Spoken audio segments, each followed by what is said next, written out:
tunga yan Indian Air Force chopper control helipad lung lei kang mei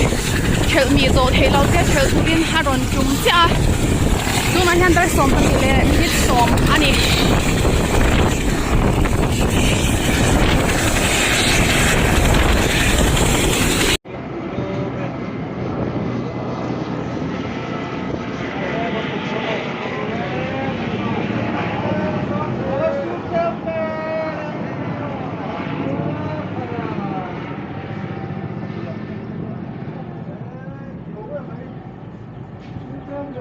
local me ke zo ta nga karama he tui chu lo thao do ni he bom ne ska che jo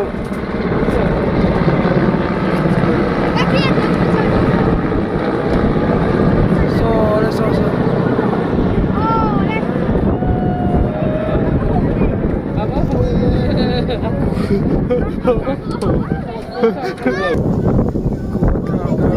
Wall ni tui chu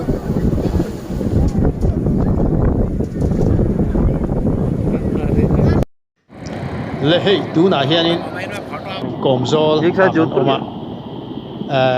Indian Air Force helicopter MH-04 chuan tanki te tar sang ni juk phurin tun hen thak me ka ke ni helai tlang atang hen kan lo en me ka he tuna ka lak khi khoi amo trian ten an lo post dar ani pon adik ngei to wangin poi lo tura kan ngai ani he helicopter hi kal le don ani